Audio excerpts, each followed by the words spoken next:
Olá, olá, 31 de julho de 2020, confira as principais notícias desta sexta-feira. Ministério Público recomenda fiscalização mais rígida no posto A na Península da Ponta da Areia, em São Luís. Imperatriz, decreto suspende retomada de aulas presenciais no município. Veja ainda a expectativa para a volta do Campeonato Maranhense e o primeiro jogo da final da Copa do Nordeste. Fique ligado na TV Difusora e tenha um bom dia, Maranhão.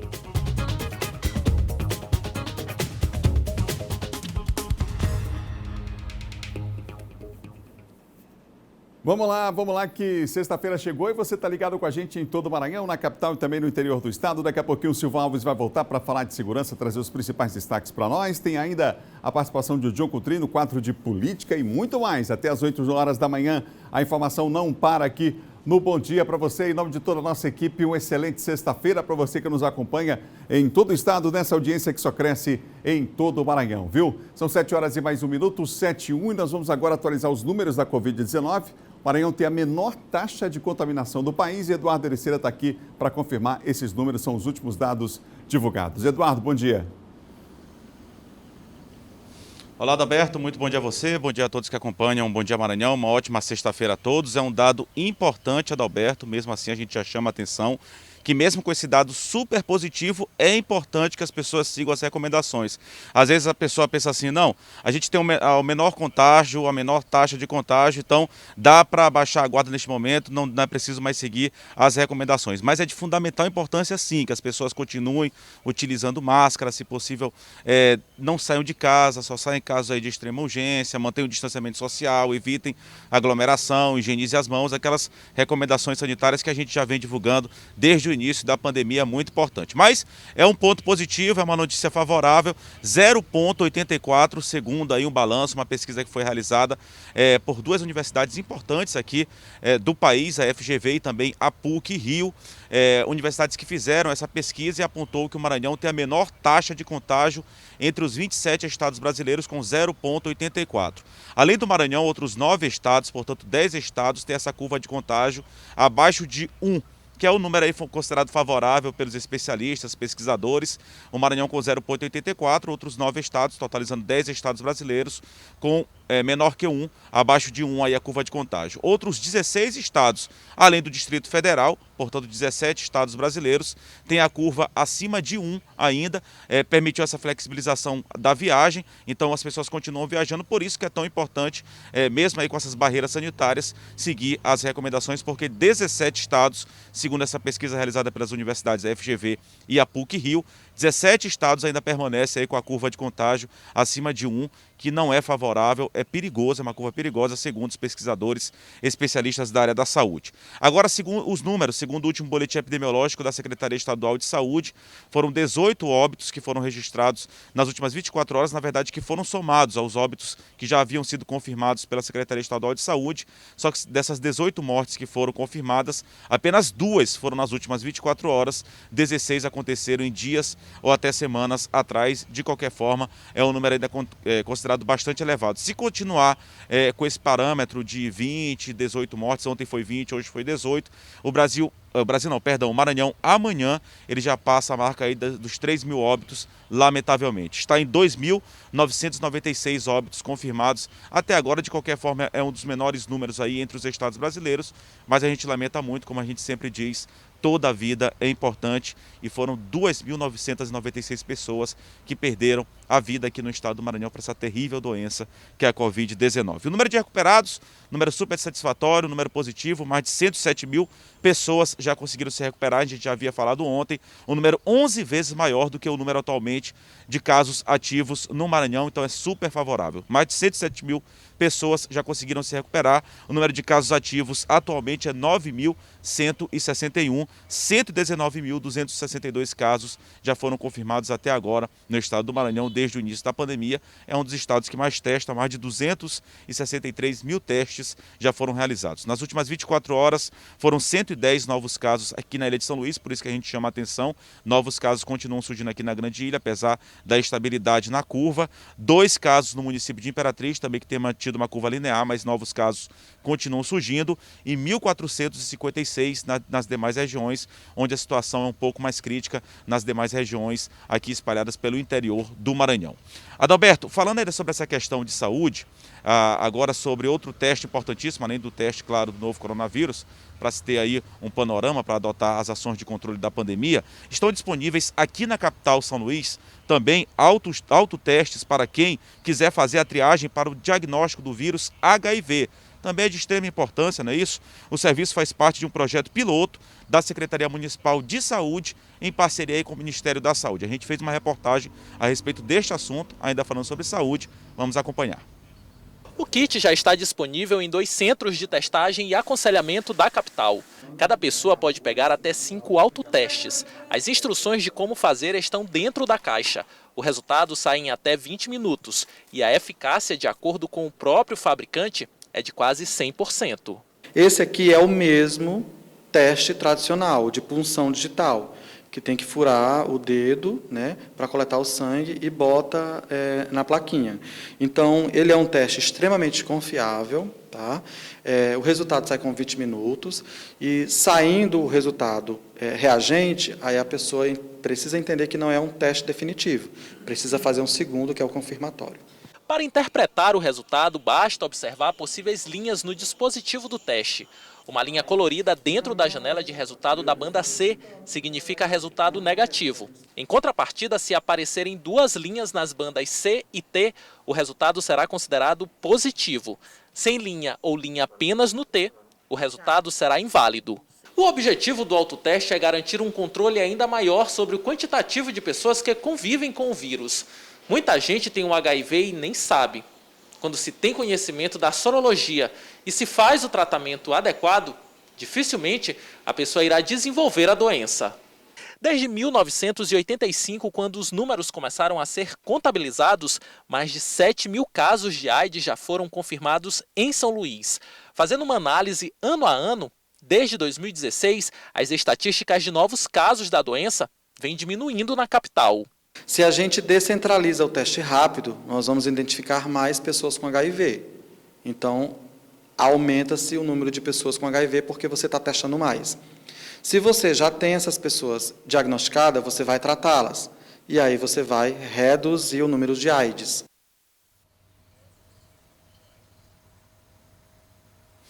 Tá. Só para a gente finalizar aqui, em relação a essa questão da Covid aí, dos dados nacionais, o Brasil chegou à marca de 2.610.102 casos confirmados da Covid-19. Nas últimas 24 horas foram quase 58 mil novos casos, 57.837 novos casos confirmados só nas últimas 24 horas. As mortes atingiram aí 91.263 vidas perdidas desde o início da pandemia aí para o novo coronavírus.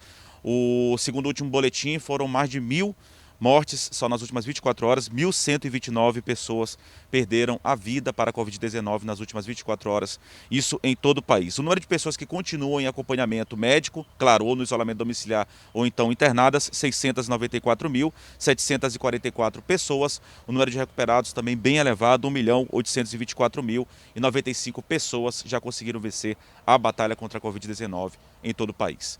A gente volta com você, Adalberto Melo. Daqui a pouco a gente volta com outras informações aqui no Bom Dia Maranhão. Obrigado, Eduardo. Está aí Eduardo Erecida trazendo informações para você sobre a Covid-19 aqui no estado. Quero mandar um abraço aqui para 2 pessoas acompanhando a nossa programação, 2 senhoras que sempre acompanham pela manhã no bairro do São Francisco. A dona Helena está sempre acompanhando o nosso Bom Dia. Um ótimo dia, boa sexta-feira, muita paz. E a dona Assunção também, elas sempre acompanham o Bom Dia e a gente mandou um alô aqui. O Marcos Serra Filho está com a gente lá no Turu, acompanhando a nossa programação, também recebe nosso abraço, ele que é entregador, está trabalhando muito, principalmente à noite, né, Marcos?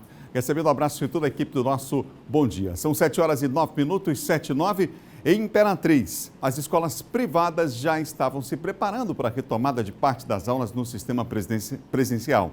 Mas aí um decreto da Prefeitura suspendeu essa modalidade de ensino, pelo menos por enquanto. Vamos ver. Decreto municipal em acordo com a Portaria 544/2020 do Ministério da Educação ainda não autoriza o retorno do ensino presencial. A medida vale para o ensino público e privado. O zelo, o cuidado com as crianças é diferente, né? Quando se estabelece normas para adultos, para pessoas maiores. Então, tratar com crianças requer realmente mais zelo, cautela, não é uma responsabilidade individual, é uma responsabilidade compartilhada tanto com o estabelecimento e com os pais. Nessa escola, o segundo bimestre já foi concluído. Com a portaria, o próximo período segue conforme o anterior, com aulas online. Vendo a característica e a realidade da nossa escola, que não é porque está liberado receber que nós vamos receber. Nós fizemos uma enquete com os pais e esse resultado nós já tivemos e já foi mandado para os pais, enviado para os pais, o resultado dessa enquete e nós vamos aguardar.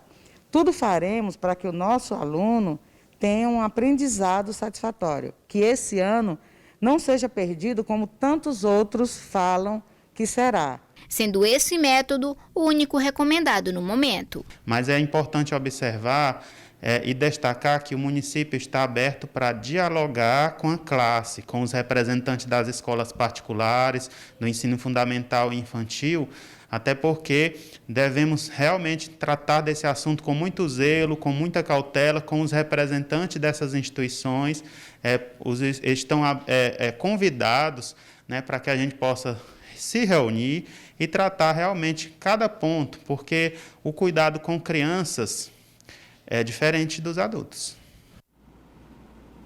Bem diferente, não é? São 7h mais 11, 7h11, na cidade de Caxias, estabelecimentos como restaurantes e pizzarias voltaram a reabrir as portas aí, mas não devem exceder 50% da capacidade de lotação.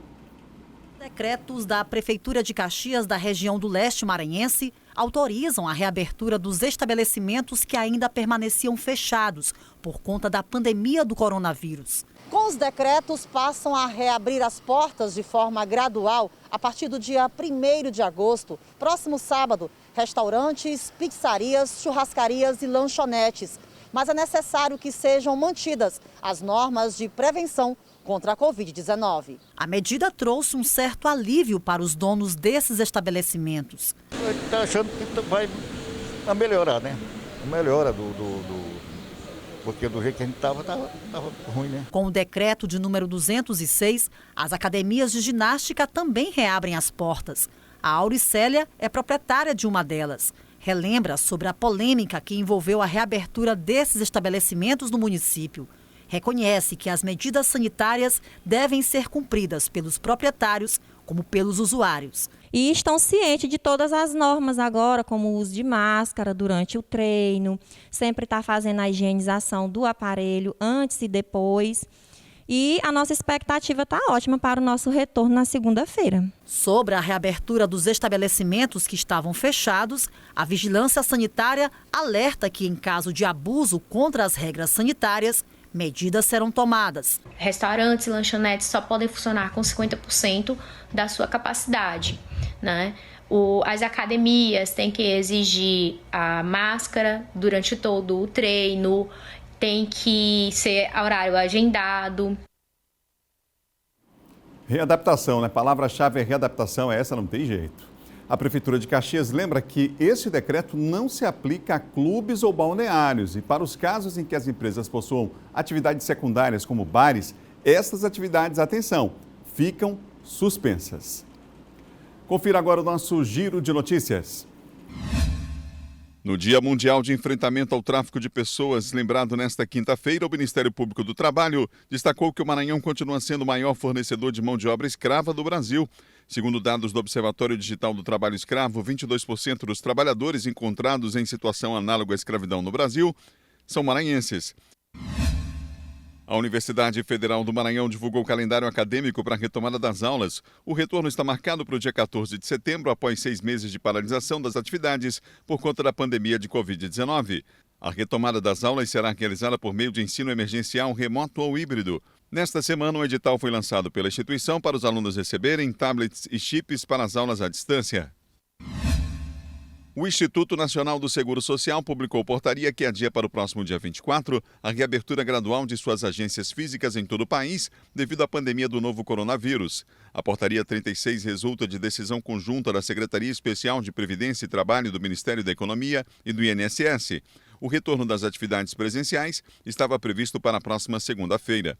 Os serviços, entretanto, vão continuar a ser feitos exclusivamente de forma remota até o dia 21 de agosto. Pela central telefônica 135, pelo aplicativo e pelo portal Meu INSS. O Tribunal de Contas do Estado do Maranhão orienta os servidores públicos ativos e inativos estaduais e municipais que receberam o auxílio emergencial de forma irregular a devolverem os valores. Aqueles que não restituírem o dinheiro estarão sujeitos a processo administrativo disciplinar. Segundo o TCE, a solicitação e o recebimento do auxílio emergencial por meio da inserção ou declaração de informações falsas nos sistemas de solicitação do benefício são passíveis de caracterização como crimes de falsidade ideológica e de estelionato. Vamos agora saber como é que está o trânsito aqui na capital, gente. Vamos ver como é que está? Imagem primeiro da área Itaquibacanga. A gente tem aqui a Avenida dos Portugueses. Olha só, o trânsito já, muita gente saindo da área Itaquibacanga, a pista da esquerda, volume grande aí, mas sem lentidão no trânsito, nenhum ponto de engarrafamento, de acidente também nesse horário. Mas é intensa a movimentação, você vê nas imagens aí nesse momento, você que está saindo da área Itaquibacanga, se puder sair um pouquinho mais tarde, mas só que o trânsito está fluindo. Então, né, muita gente tem compromisso nesse horário. Esse é um horário já que as pessoas aproveitam para sair de casa para o trabalho, para resolver algum problema, o horário da manhã. E olha só, tá aí o trânsito, a gente mostra ao vivo para você, a pista da direita no sentido UFMA, no sentido Bacanga, não é? Vamos para outro ponto da cidade, a Avenida Carlos Cunha, tá tranquilo e favorável. Aqui a imagem a gente observa no detalhe, ó, na ponte Bandeira Tribuzzi. Tranquilo aqui, portanto, a ponte Bandeira Tribuzzi, pista da direita no sentido centro, no sentido contrário também o trânsito vai fluindo normalmente, o sol já está a pino, já está brilhando e o calor já vem chegando nessa sexta-feira. Vamos para o próximo ponto, a Avenida Jerônimo de Albuquerque, uma das maiores avenidas da nossa capital.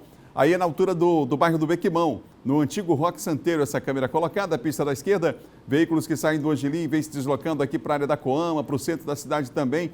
Trânsito tranquilo até o momento, sem acidentes também nesse ponto, a informação que a produção me passa nesse instante, imagens em tempo real para você. Quarto ponto que a gente mostra para você agora, na imagem, é a Avenida Guaxenduba. Essa avenida é pesada, né? Muita gente aí no centro da cidade, muita gente indo para o centro, mas até que está tranquilo aí nessa descida das Cajazeiras. Temos o Parque do Bom Menino, que está em obras aí, e as pessoas vão seguindo aí na Avenida Guaxenduba. No centro da cidade, tranquilo o trânsito nesse momento. Nós teremos a partir de segunda-feira a possibilidade da volta em sistema híbrido na rede privada. Há um grupo aí, né? Existem algumas escolas que estão pensando em não voltar ainda com o ensino nessa forma e outras já orientadas pelo sindicato no sentido de voltar às aulas já presenciais, inicialmente equilibrando com as aulas à distância. Também a gente vai ficar de olho e acompanhando o Imperatriz. Você viu, havia essa expectativa, até uma preparação das escolas para a volta, mas um decreto municipal suspendeu, portanto, a volta das aulas presenciais nessas escolas da rede privada. No próximo bloco, o Silva Alves atualiza os principais assuntos da área de segurança. Ele vem aí para destacar, entre outros assuntos, a prisão de um agente penitenciário. Você vai saber a razão já depois do intervalo. Tem Diogo Coutrin também no bloco de política, hoje falando sobre os rumos do MDB nas eleições na capital maranhense. São 7h16. A gente volta já, é rapidinho.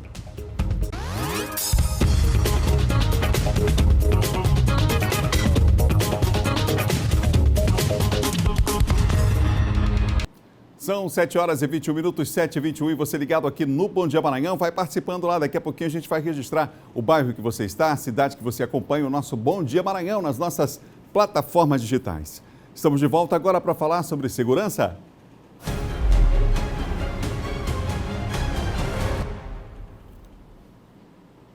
Comigo, Silva Alves, e a gente começa falando sobre a Polícia Civil que, através da Senar, que apreendeu crack e cocaína em um veículo. Onde foi, Silvão? Bom dia. Bom dia, Adalberto. Bom dia a todos. Essa apreensão foi mais uma das que já foram feitas esse ano, graças à participação dos investigadores caninos, o Baruque e o Vini, que são os dois cães lá da Superintendência Estadual de Combate e Repressão ao Narcotráfico. Eles abordaram esse veículo ali na entrada da Ponta da Espera, né? O destino era a cidade de Pinheiro, na região da Baixada, e o cidadão estava levando aí camuflada maconha e cocaína. Essa droga que foi apreendida aí pela Senarc, ela está avaliada em cerca de R$18 mil, né? Parece uma quantidade pequena, mas a cocaína ela tem um grande valor comercial. Além da droga, foi encontrada balança de precisão, aquelas balanças digitais, e também os apetrechos, que são o material plástico que geralmente eles usam para fazer a embalagem da droga. Então,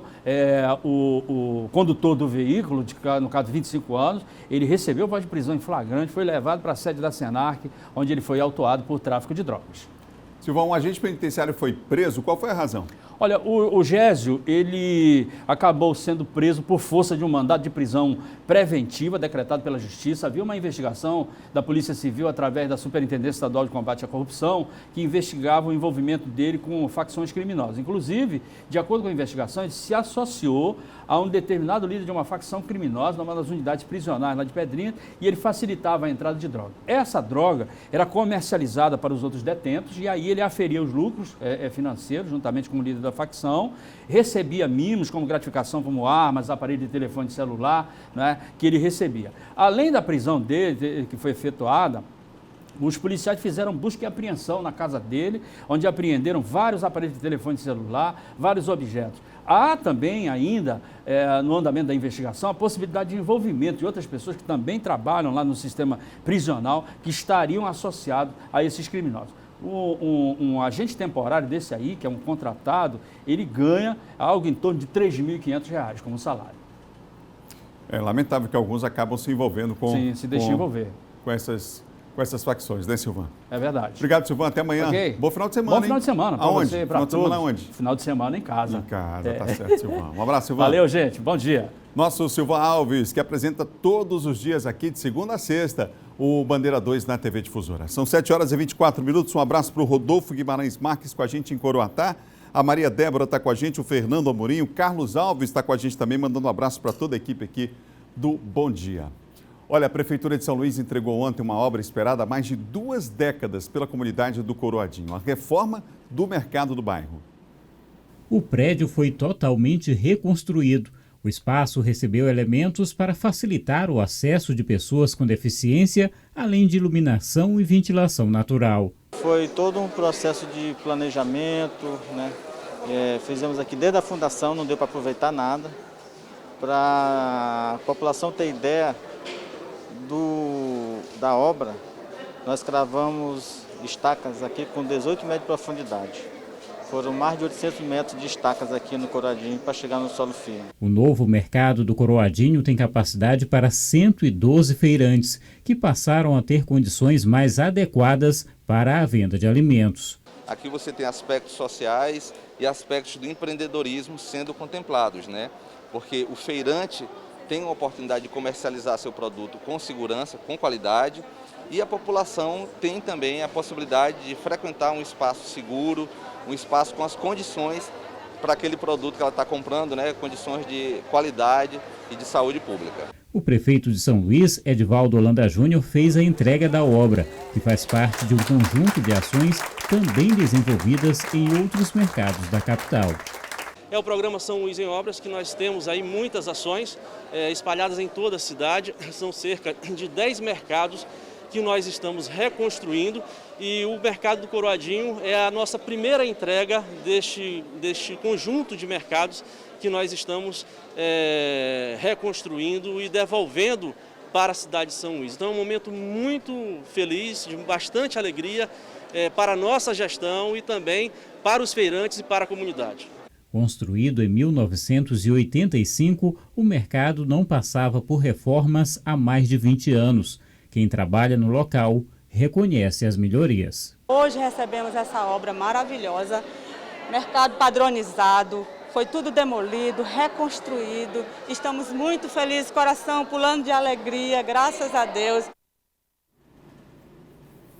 Ficou bonito, né? Agora é manter aquilo que está sendo entregue aí pela Prefeitura da capital, já esperado há algum tempo essa reforma aí do mercado do Coroadinho. Um abraço aos amigos do Coroadinho, gente trabalhadora, gente que levanta cedo e vai para o batalha. A gente agradece a audiência aqui e todo o sistema difusora de comunicação. Uma pesquisa realizada pelo Instituto Exata mostrou que mais de 60% dos maranhenses aprovam as medidas adotadas pelo governo do Maranhão no combate ao novo coronavírus. Vamos aos números. A pesquisa do Instituto Exata perguntou: você aprova ou não aprova o governo Flávio Dino? 67% disseram que aprovam, 29% não aprovam, 4% não souberam ou não responderam. Para a pergunta, na sua opinião, no Maranhão, qual gestor tomou as medidas mais acertadas para o enfrentamento da pandemia do novo coronavírus? 55% responderam que foi o governador Flávio Dino, 20% o presidente Jair Bolsonaro, 15% o prefeito da cidade, 6% nenhum deles, 4% não souberam ou não responderam. A pesquisa foi realizada no período de 21 a 25 de julho. A margem de erro é de 3,3 pontos percentuais para mais ou para menos. Foram entrevistadas 1.406 pessoas em todo o estado.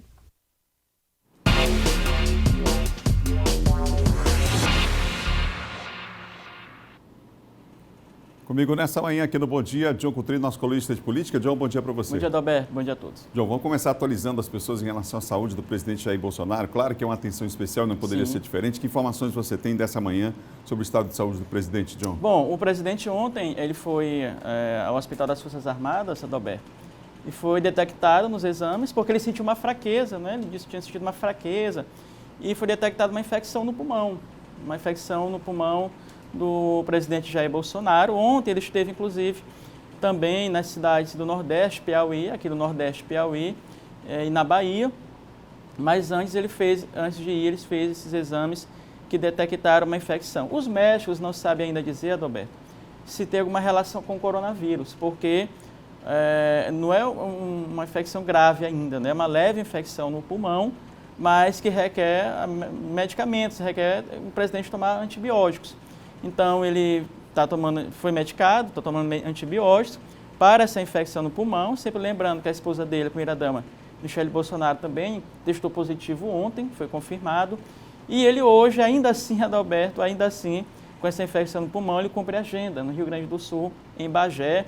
Ele visita lá umas unidades militares, numa cidade bem fria, importante destacar, lá está bem frio. E o mais adequado seria o presidente não ir, né? Ele está de repouso. A gente sabe que o coronavírus deixa sequelas. É importante sempre lembrar isso. Você às vezes se recupera do coronavírus, do Covid-19, mas ficam algumas sequelas depois que você precisa de tempo, né, de recuperação. Não estamos afirmando aí que essa infecção do pulmão do presidente está relacionada a isso, mas neste momento caberia precaução, né? Precaução, é importante, repouso. O presidente ficou pouco tempo em casa, depois testou 2 vezes positivo. O vírus ainda estava no organismo dele, depois testou negativo, mas não custa nada, Adalberto, pudesse estar lá repousando, né, se cuidando nesse momento, porque é importante, ele já tem uma idade avançada e precisa de repouso nesse momento de recuperação, mas ele vai cumprir a agenda. No mesmo dia em que testou negativo lá para o coronavírus, foi fazer uma revisão de moto, ou seja, na moto dele, muita gente ao lado do presidente tem feito nessas ponderações, mas ele não ouve muito, ele não... na verdade, o presidente não tem o tamanho da gravidade que é, né, o coronavírus. Nunca teve a dimensão do tamanho que é a gravidade do coronavírus. Hoje ele encara ainda como talvez uma gripezinha, algo não muito sério, por isso esses posicionamentos, essas atitudes do presidente. Torcemos, claro, pela recuperação com certeza do presidente Jair Bolsonaro. A gente vai acompanhar. Bom, já que a gente começou falando do cenário nacional, a gente continua e vamos falar do Rodrigo Maia, porque a gente tem um vídeo, inclusive, aqui, em que ele reafirma que o Congresso não vai colocar em votação um novo imposto. Ele já afirmou isso. O líder do governo lá na Câmara diz que a tendência de votação, inclusive, é antes das eleições, né, John? É isso, é antes das eleições, reforma tributária. O governo já enviou uma proposta, Adalberto, na unificação do PIS/COFINS, uma alíquota de 12%, que vem aí sendo contestada por alguns setores, essa alíquota de 12%, e outra proposta do governo também em questão à oneração, né, da folha desoneração da folha, 25% em todas as categorias. Primeiramente seria aqueles que ganhavam um salário mínimo, então desoneração de 25%, e como por conta disso seria criado o imposto de transação digital. Então são 2 propostas do governo. Essa primeira já foi enviada, de unificação do PIS com o FIS, e o próprio Rodrigo Maia já tem dito. Pode ser meu único voto, eu tenho um voto lá na Câmara, e eu votarei contra, não é, essa proposta de um novo imposto aí, que seria uma invenção aí do Paulo Guedes, ministro da Economia. Vamos olhar o vídeo. Vamos olhar. Nós vamos estar taxando mais a sociedade e aí nós vamos ter que discutir despesa pública, porque você arranjou 100 bilhões de espaço de receita, vai colocar em qual teto? Não sei se você sabe, Leandro, não sei se estou sendo muito longo, mas o nosso orçamento para o próximo ano é 1.485 bilhões projetado. Né? Você tem de despesas obrigatórias 1.410 né? E você tem nas despesas correntes, nas despesas discricionárias, para a manutenção da máquina só, são 80 bilhões de reais. Então, só aí, em tese, nós já explodimos o teto de gastos. Então, a nossa situação é muito complexa para a gente ficar pensando em arranjar receita para aumentar a despesa. Não há espaço dentro da Constituição brasileira para você aumentar a despesa em 50, 60, 70 bilhões. E a Câmara dos Deputados não vai votar nenhuma flexibilização no teto de gastos. Até 1º de fevereiro a Câmara não vai votar. Nós queremos fazer o debate das despesas, como temos urgência no debate da reforma tributária. E aí, Adalberto, o recado já foi dado de forma bem clara, né? E aí, Adalberto, e o governo, como o presidente Rodrigo Maia falou, que não vai votar, e por conta disso, tem um pano de fundo, não é, que é a questão, nós falamos durante a semana, que o MDB e o Democratas saíram daquele bloco do Centrão. Ou seja, o governo se confiava muito neste bloco aí liderado pelo PP, pelo Arthur Lira, e, claro, há um enfraquecimento desse bloco.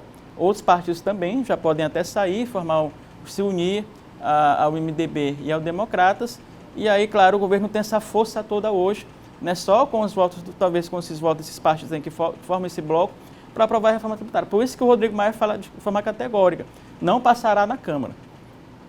John, para fechar, hoje existe um diálogo muito próximo do MDB com 2 candidatos aí à Prefeitura de São Luís. Conta para a gente os detalhes. Bom, isso mesmo. O vice-presidente estadual do MDB, o Roberto Costa, deu uma entrevista ontem aqui ao Ponto e Vírgula da Difusora FM no final da tarde e falou que há uma proximidade maior de conversações, de diálogos do MDB e dele próprio, que está nessa tarefa, né, na coordenação política eleitoral, de fazer essas alianças do MDB com o deputado Neto Evangelista, que é do Democratas, e também com o doutor Carlos Madeira, que é do Solidariedade. São os 2, portanto, pré-candidatos, em que há um diálogo mais avançado no momento com o MDB. Não quer dizer que outros estão descartados, como o próprio Eduardo Braide, né, que pode ser uma possibilidade também. É um desejo da própria ex-governadora Rosana Sarney, mas a tendência hoje é entre esses 2. O que pode prevalecer? O deputado Roberto Costa tem dito que o MDB não só apoiará, mas quer fazer uma composição. Ou seja, na disputa a vaga do companheiro do Neto de vice, que pode ser, portanto, aí, né, o fator decisivo em relação ao apoio do MDB. Por isso que o presidente estadual do Democratas, Juscelino, tem dito que só vai definir o vice mais na frente, quando todos os partidos estiverem definindo suas posições. Ou seja, uma possibilidade, a oportunidade do MDB indicar o nome do vice do Neto Evangelista. Obrigado, viu, John? Bom final de semana. Até segunda-feira, Adalberto. John Coutrin, nosso colunista de política aqui do Bom Dia. No próximo bloco tem a previsão do tempo para todo o estado, gente. E ainda a expectativa para a volta do estadual e para o primeiro jogo da decisão da Copa do Nordeste. A gente volta já, são 7h36. Imagens ao vivo você tem da capital de todos os maranhenses. Olha que bela imagem da Avenida Beira-Mar, ao fundo aí, bairro do São Francisco e a Ponte José Sarney. Voltamos já, um instante só.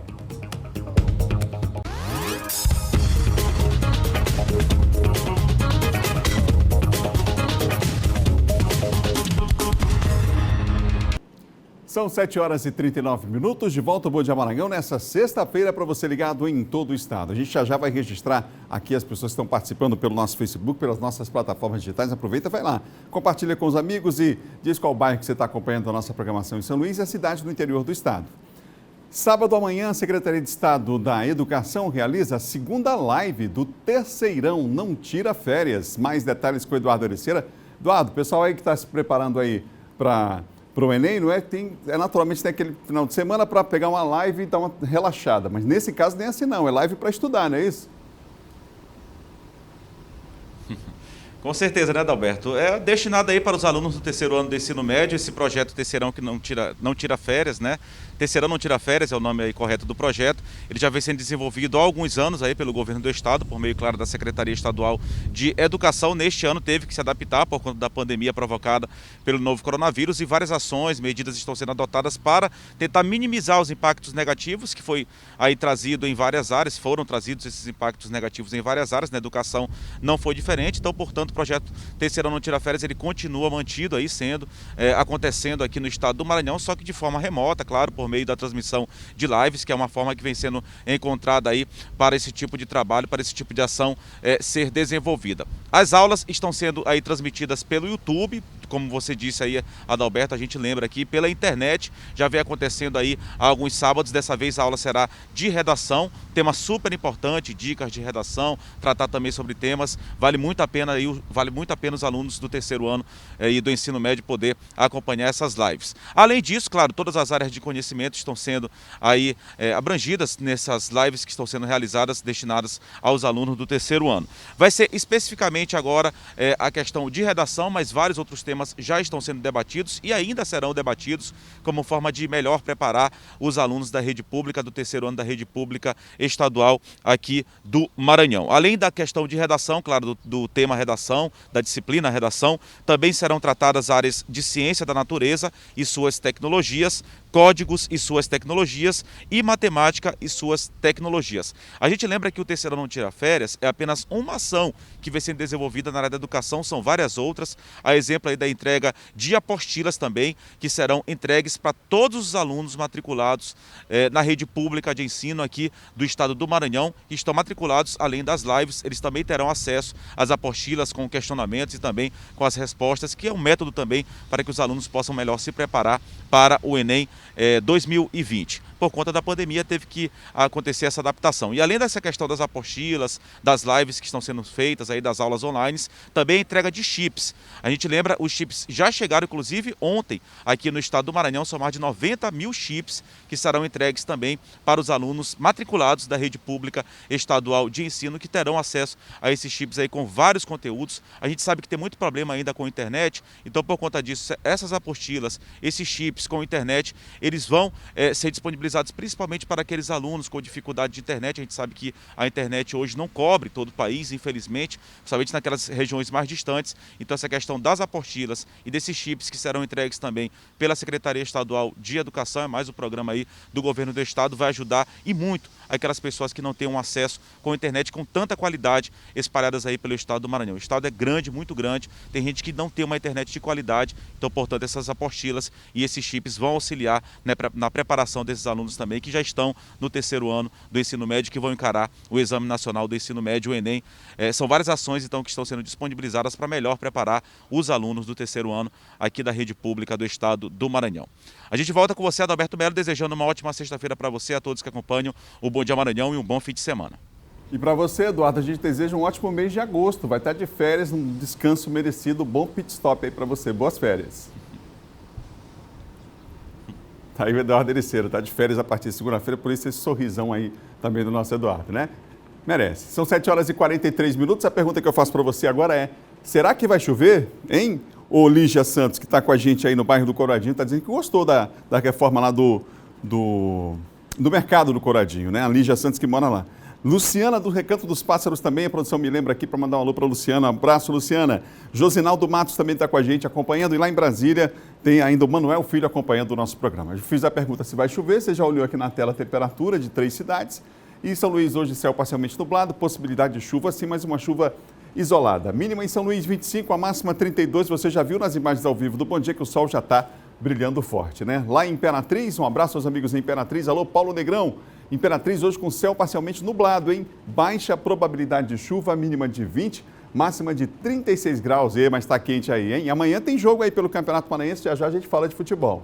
Caxias, mínima de 23, máxima de 34 graus. Caxias com céu parcialmente nublado, baixa probabilidade de chuva. Vamos para mais 3 cidades? O nosso mapa é do LabMestre, Laboratório de Meteorologia da Universidade Estadual do Maranhão. Barra do Corda, Pinheiro e Barreirinhas. Em Barra do Corda, céu parcialmente nublado, possibilidade de chuva sim, mínima de 20, máxima de 36, também está bem quente aí em Barra do Corda, né?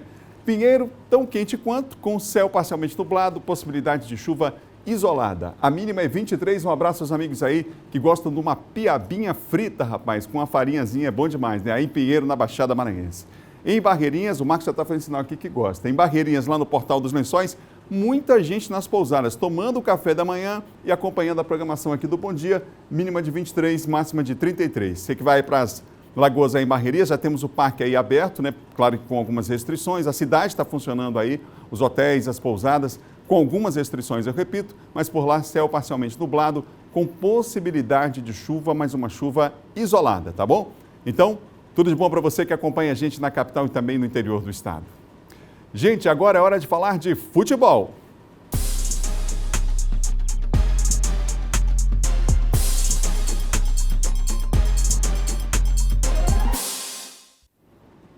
Mas é bonita essa taça orelhuda, você viu aí na tela, né? Começa amanhã a decisão, gente, da Copa do Nordeste 2020, saber quem vai botar a mão na taça. Bahia e Ceará se enfrentam com transmissão da TV Difusora. O confronto reedita a final de 2015, quando o Alvinegro levou a melhor de forma invicta. Aliás, a decisão deste ano reúne as duas equipes que mais vezes foram às finais desde que em 2013 a Copa ganhou o formato atual. O tricolor baiano vai para a quarta final. Os anos de 2015, 2017, 2018 e agora 2020, enquanto o Alvinegro cearense terá a terceira decisão, nos anos de 2014, 2015 e agora 2020. Ambos buscam um bicampeonato. O Ceará é o único time que ainda não perdeu na competição deste ano e tem o melhor ataque da Copa. Já o Bahia teve uma derrota apenas, mas o número de vitórias foi superior ao do Ceará durante a competição. Uma coisa é certa, a final do Nordestão deste ano promete grandes emoções. É, rapaz, grandes emoções dentro de campo e muito forró fora de campo, porque é o seguinte, a Copa do Nordeste, a final acontece a partir desse sábado, vai ter show de forró antes dos dois jogos, é isso mesmo. Na primeira partida, a atração será o cearense Jonas Esticado. No jogo de volta, marcado para terça-feira, o show será comandado pelo baiano Raí Sai a Rodada. Portanto, show aí de forró nas duas edições da Copa do Nordeste, na live que antecede aí, portanto, a Copa do Nordeste, a promoção aí da Liga do Nordeste, portanto, esse ano para atrair então, todo ano eles fazem, né? No ano que o Sampaio foi na Bahia, lá em Salvador, teve também um show preparado trio elétrico, uma festa danada, e o Sampaio foi lá, acabou com a festa dos baianos e conquistou o título. Faz parte, né? O Bahia chega agora a mais uma final, portanto, dessa Copa do Nordeste e a gente vai acompanhar amanhã ao vivo com transmissão da TV Difusora. Fica ligado a partir de 15 para as 4 da tarde. Bom, e agora nós vamos falar da volta do Campeonato Maranhense de Futebol. O Sampaio, que desde 2017 não decide o título do estadual, aposta na combinação entre experiência e juventude para dar esse ano alegria à sua torcida. Amanhã o time joga fora de casa na primeira partida depois da paralisação por conta da pandemia. Depois de 4 meses, a bola vai voltar a rolar e o tricolor tem um importante compromisso contra o Imperatriz. Agora pela manhã, a delegação seguiu viagem para a região tocantina. Ontem à tarde, o elenco fez um treino no estádio Castelão. Para a imprensa, foram liberadas apenas imagens do aquecimento. Durante a semana, o time também se preparou no CT do clube. O técnico Léo Condé aposta em novos talentos, mas conta também com jogadores experientes, que reforçam a equipe de olho também no brasileiro da Série B. A gente deu ênfase na parte física e, como o tempo era curto, a gente já trabalhou também a parte tática e tenho certeza que Sampaio vai vir forte, não só para o Maranhense, mas também pela Série B. O preparador físico do clube avalia o nível do elenco antes da retomada do campeonato. A gente espera aí que nessa última semana a gente só finalize, dê uma lapidação maior nessa questão com o próprio Condé, na parte tática, né? A parte física. A gente sabe que não dá para chegar a 100%, eles vão chegar aí a 80%, mas durante toda a competição os atletas vão se condicionando e a gente gradativamente dando sequência no trabalho. O Sampaio é o segundo colocado do Campeonato Maranhense com 10 pontos em 5 jogos disputados. O time conquistou 3 vitórias e um empate. A expectativa dos jogadores para a estreia no estadual é grande. Uma das melhores, né? Onde encerramos aí na segunda colocação, mas que agora com um grupo novo aí, professor novo, trabalho diferente. Estamos bastante confiantes no elenco e que chegou jogador bastante de qualidade para dar continuidade ao campeonato. Aí, portanto, o Sampaio confiante aí na volta do Campeonato Maranhense. Lembrando que o Sampaio é o nosso representante na Série B do Campeonato Brasileiro, gente. Está na segunda divisão e já estreia no outro final de semana contra o Vitória da Bahia, o primeiro compromisso do Sampaio pelo Campeonato Brasileiro. Bom, no Campeonato Maranhense, o adversário do Tricolor vai ser o Imperatriz. O técnico Paulinho Kobayashi teve que superar muitas dificuldades com o número reduzido de jogadores e o pouco tempo de treinamento para a volta do estadual. Mesmo assim, claro, aposta em um bom resultado diante da equipe do Sampaio Corrêa. O campeonato começou em janeiro. O que ninguém esperava era que a edição número 100 da competição fosse marcada pela suspensão dos jogos, o que ocorreu no mês de março por causa da pandemia do novo coronavírus. Mais de 4 meses depois, a retomada, aos poucos. Além das regras dentro de campo, as equipes precisam cumprir protocolos nos treinos e na chegada ao estádio. A bola vai voltar a rolar pelo Maranhense 2020. Aqui em Imperatriz, o compromisso do Cavalo de Aço é enfrentar o Sampaio Corrêa. O jogo é no sábado, 1º de agosto, sem torcedor, aqui no Frei Epifânio. Vai ser assim, mais de 4 meses depois, a volta dos jogadores a campo para superar o tempo parado e outro desafio, pontuar na tabela. O jogo de sábado é 6 horas da tarde. Com uma vitória, o Cavalo de Aço ultrapassa o Sampaio, que tem 10 pontos e ocupa a 2ª colocação. Lembrando, ainda são jogos da primeira fase. E neste retorno, o Imperatriz está saindo da primeira semana de treinos. Um recomeço, com uma estratégia. Um olho no cavalo e o outro no tubarão. A gente não tem poucas informações da equipe, a gente está se baseando mais nas características do treinador no clube anterior dele, que era o São Bento. Né? Baseado nas estratégias que ele traçava lá no São Bento, a gente está tentando traçar essas estratégias para o jogo de sábado. Paulinho Kobayashi está confiante. A expectativa é muito grande, boa.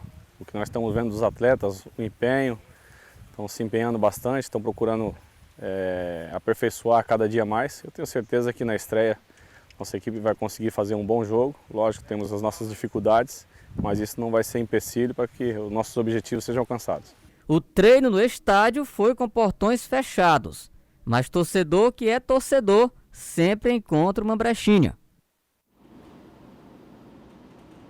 É, bem longe, mas dá um jeitinho, né? Torcedor é assim. Mas vamos respeitar, claro, aí esses protocolos de saúde, protocolos sanitários, né? Vamos respeitar. Daqui a pouquinho tudo vai voltar ao normal, se Deus quiser. Imperatriz, portanto, enfrenta o Sampaio amanhã. Terça-feira que vem tem o Moto em campo. O Maranhão vai entrar em campo também. Tem com o Juventude Simas, vai entrar em campo também pelo Campeonato Maranhense. Mas o jogo de amanhã é Sampaio e Imperatriz, tá bom? Dessa retomada do Campeonato Estadual. Bom, pessoal, agora a gente vai falar sobre o Estádio Municipal Nilzinho Santos. A reforma lá no Estádio Municipal Nilzinho Santos, a obra do estádio passou por uma vistoria e a gente vai ver agora a reportagem do Eduardo Bueno. A vistoria foi realizada pelo Ministério Público, Corpo de Bombeiros e Defesa Civil Estadual. Sem partidas há quase 2 anos, o local está passando por uma reforma para corrigir problemas estruturais. A gente observa a olho nu que está atendendo as especificações das normas técnicas, inclusive a gente vê a rota de fuga aqui, acessível como rota de fuga mesmo, os hidrantes, sistema de incêndio de pânico, e agora a gente está olhando os outros aspectos, né? As arquibancadas, os alambrados agora são de vidro, quer dizer, a visibilidade melhorou bastante, a acessibilidade. Então, sim, são vários tópicos que na época o que causou interdição foi os tópicos de segurança, mas eles fizeram uma grande reforma. 97% dos serviços estão concluídos, com capacidade de 11.429 pessoas por décadas. O gigante da Vila Passos foi o único estádio da capital, deixando saudades em quem viu de perto partidas históricas, como a de Moto e Vasco em 1980. A previsão é que a obra seja entregue daqui a 30 a 40 dias, justamente num período muito especial, o ano em que o estádio Nilzinho Santos completa 70 anos de fundação. E quando os torcedores puderem retornar para assistir os jogos daqui, eles vão contar com essa visão, uma visão completa do campo. E essa não é a única novidade. temos também os vestiários mais confortáveis para os atletas, né, a área de aquecimento interna, né, vídeo monitoramento, sonorização. Então hoje o estádio está muito mais confortável para o torcedor vir ao Estádio Nilzinho Santos e prestigiar uma grande partida de futebol. O laudo técnico da inspeção deve ficar pronto até segunda-feira que vem. Nós estamos aqui para verificar a execução dessas obras, dessas manutenções, para garantir a segurança do público, se tiver público, aqui nessa praça desportiva. Bom Dia Maranhão termina agora. Outras notícias você confere do nosso portal MA10. A gente se encontra na segunda, se Deus quiser, às 7 horas da manhã. Tudo de bom para você ligado com a gente aqui na TV Difusora em todo o estado. E olha, muita saúde, muita paz nesse fim de semana para vocês. Segunda a gente se encontra. Tchau, tchau. Até lá.